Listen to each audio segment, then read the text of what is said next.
माननीय रवींद्र चव्हाणजी यांना विनंती करतो की त्यांनी राजू शिंदे यांना प्रवेश द्यावा। मी आदरणीय राजूजी शिंदे यांना विनंती करतो की त्यांनी आदरणीय प्रदेशाध्यक्ष रवींद्र चव्हाणजी यांच्या नेतृत्वात प्रवेश घ्यावा। भारतीय जनता पार्टीमध्ये राजूजी शिंदे यांचं स्वागत आहे। सर्वप्रथम मी आपल्या राज्याचे लाडके मुख्यमंत्री देवेंद्र फडणवीस साहेब आणि महाराष्ट्र राज्याचे भारतीय जनता पार्टीचे अध्यक्ष सगळ्यांनी बसून घ्या आधी चव्हाण साहेब आणि आपले सर्वांचे लाडके मंत्री महोदय, या राज्याचे अत्यंत ज्यांनी सभागृहामध्ये देवेंद्र फडणवीस साहेबांचे अभिनंदन केले असे अतुलजी सावे साहेब यांच्या नेतृत्वाखाली आज आपण पक्ष प्रवेश करतोय, घर वापसी करतोय।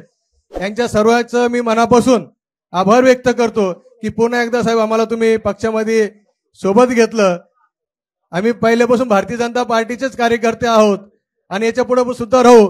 थोडा मधला टेक्निकल प्रॉब्लेम झाल्यामुळे काही अडचणीमुळे आम्ही तिकडे गेलो होतो, पण भारतीय जनता पार्टीवरती नाराज होऊन नाही गेलो साहेब। आम्ही कधी भारतीय जनता पार्टीच्या बस आम्ही कधी परतना केली नाही आणि करणारही नाही साहेब। आम्ही फक्त आपल्या जीवावरती जे लोक मोठे झालेत आणि आपल्या ज्या कार्यकर्त्याची जे अवहेलना करतात त्यांना धडा शिकवण्यासाठी आम्ही बाजूला गेलो होतो साहेब।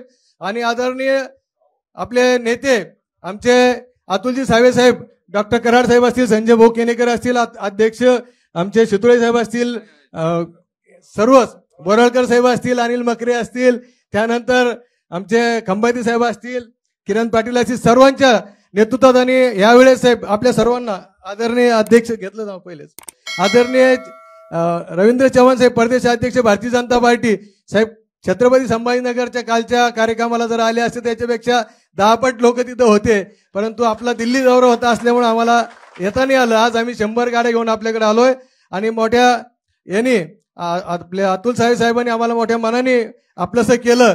पहिले सुद्धा त्यांनी मला 92-93 मध्ये नानाच्या निवडणुकीत हाताला हात घेतला आणि मला म्हणे चाल इथून संजय नगर पर्यंत आपण बाबासाहेब पुतळ्याला हात टाकून पुढे जाऊ। त्या दिवसापासून मी त्यांच्या सोबतच होतो साहेब। 95 ला मी वार्डाध्यक्ष झालो, 2000 साली मी नगरसेवक, आतापर्यंत नगरसेवक आहे। आणि काही छोट्याशा कारणामुळं म्हणजे भारतीय जनता पार्टीवरती आम्ही कधीच नाराज नव्हतो आणि आता याच्या पुढे पण नाराज नाही साहेब। आणि जी जबाबदारी द्याल मी तुम्हाला एवढं शब्द देतो साहेब, अतुल साहेबांच्या नेतृत्वामध्ये छत्रपती संभाजीनगरचा महापौर एक हाती भारतीय जनता पार्टीचा बसवल्याशिवाय आम्ही राहणार नाही। आणि दुसरं, जिल्ह्यामध्ये सुद्धा जिल्हा परिषद अध्यक्ष सुद्धा भारतीय जनता पार्टीचा एक हाती बसल्याशिवाय राहणार नाही। आम्ही सर्व भारतीय जनता पार्टीची जबाबदारी देईल ते पूर्ण काम आम्ही नेटानं करू।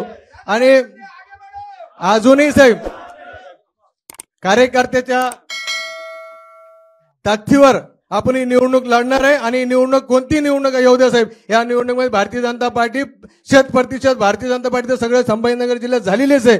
आपल्या जीवावर जे निवडून येतात साहेब ते आपल्याला जे शिकवतात आज त्यांना शिकवण्याची वेळ आली। फक्त एक वेळेस आम्हाला संधी देऊन बघा, आम्ही छत्रपती संभाजीनगरने जिल्हा आपल्या ताब्यात आणल्याशिवाय राहणार नाही। आपण मला जी संधी दिली, जो आशीर्वाद दिला, असंच माझ्या पाठीशी असू द्या।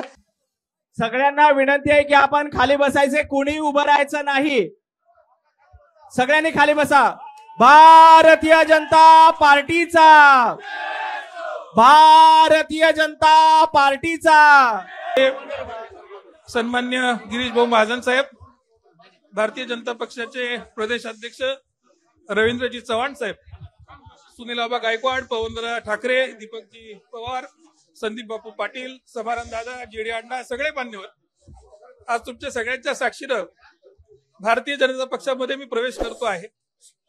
आदरणीय गिरीश भाऊंनी माझ्यावर जो विश्वास दाखवला आणि मला पक्षात पुन्हा काम करण्याची संधी दिली त्याबद्दल मी त्यांचा ऋणी आहे। येणाऱ्या काळामध्ये मालेगाव तालुक्यात नव्हे तर संपूर्ण जिल्ह्यामध्ये, मग बागलाण तालुका असेल, नांदगाव तालुका असेल, सगळीकडे भारतीय जनता पक्ष ताकदीनिशी निवडणूक लढेल। 100% भाजपसाठी आम्ही तयार आहोत। जिल्हा परिषद आणि महानगरपालिकेच्या निवडणुकांमध्ये दोन्ही ठिकाणी भारतीय जनता पक्षाचा महापौर आणि भारतीय जनता पक्षाचा जिल्हा अध्यक्ष, जिल्हा परिषद अध्यक्ष हा करण्याच्यासाठी आम्ही सगळेजण कटिबद्ध आहोत।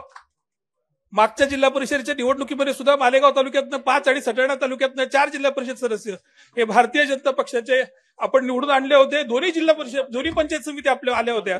याही वेळेला त्याही पेक्षा जास्त जागा निवडून आणण्याचं काम हे आम्ही सगळेजण करू। आज इतक्या मोठ्या प्रमाणात माझ्या पक्षप्रवेशाला विरोध होईल असं मला वाटलं नव्हतं, पण महाराष्ट्राच्या कॅबिनेटवर बहिष्कार घालेपर्यंत विरोधी पक्ष गेला। ही खूप आश्चर्याची गोष्ट आहे आणि त्यामुळे निश्चितपणानं मला समाधान आहे की विरोधकांच्या पायाखालची वाळू आत्ताच घसरलेली आहे आणि गिरीश भाऊच्या नेतृत्वामध्ये भारतीय जनता पक्ष 100% भाजप नाशिक जिल्ह्यात करून दाखवेल हा आत्मविश्वास व्यक्त करतो. सन्मान्य गिरीश भाऊंचे, सन्मान्य देवेंद्रजींचे आणि सन्मान्य चव्हाण साहेबांचे आभार व्यक्त करतो आणि थांबतो. जय श्रीराम.